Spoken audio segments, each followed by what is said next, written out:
Okay, Charles, I know you've made a couple more films since the last time we talked, but tell us a little bit about the film that you've done this year for this year's festival, of course. We're here this year with Vancouver, No Fixed Address. It's a movie about the pretty much global real estate speculation boom that's going on right now. In our city, but I mean in Vancouver, but it's the one that's rolling over your city right this second. Yes. It is, yeah.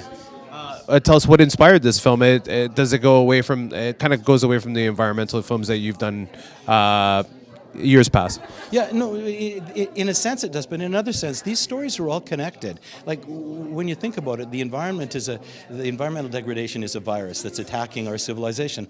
But inequality, I would argue, is probably a worse virus. It has the potential to do more damage. And the biggest driver of inequality in North America right now and in key cities around the world is housing speculation.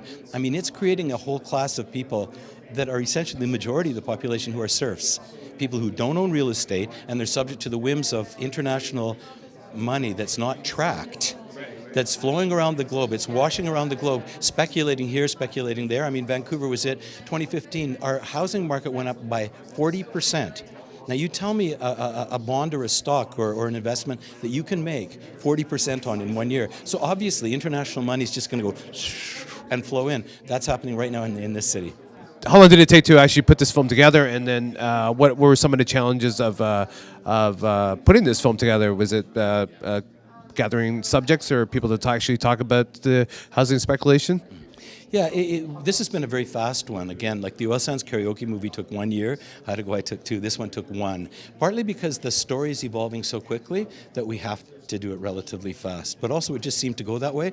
And yeah, it was challenging to make, finding people, especially in the business, who'll talk about the business. We have Bob Rennie, who I think some people here will even recognize as the condo king. He's a huge developer in Vancouver, and he spoke at real length about what he passionately believes to be the case. Other people in the film essentially violently disagree with what he has to say. For example, David Suzuki is in our film, and he speaks very passionately about the concept of belonging in a place and what creates that sense of belonging. So those were challenges. Also, you know, it's a difficult thing to talk to people who've just sold their home and say, so how much did you make? Like, would you tell me? I probably wouldn't tell you, right? Yeah, so that's tough, but some people did, you know. We have one guy in the film, I found him by accident. I looked on Craigslist to buy a scaffold. I was doing some work at our house. Found this guy, and he had a sold sign on his house. So I said, so how'd that go? Would you talk to us? He said, sure, be happy to. So he gave us this great interview. I called him a couple of weeks ago to make sure I'd spelled his name right in the credits, and I said, so you sold your house, you know, close to Vancouver, and you moved out to the burbs into a condo. How do you feel about that? And he said, it's the biggest mistake I've ever made. He said, I belonged in that community. I belonged there. That's where I grew up. That's who I am. I don't know who I am anymore. And that's what's happening in the story. It's a human story.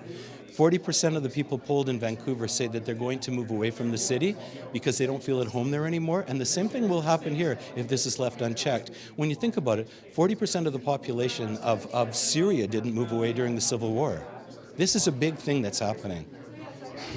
There's a lot of documentaries here that focuses a lot on migration and immigration.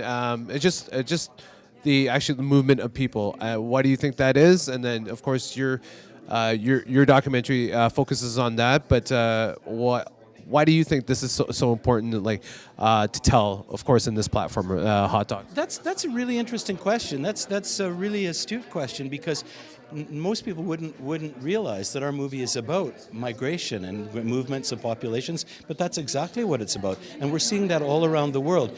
I see it as the safety net has collapsed in so many places, and one person in our movie says there's a social contract that exists between a government and their people, that if you work hard, if you pay for schools and hospitals and obey the laws, that you will have a reasonable, stable, dignified life here.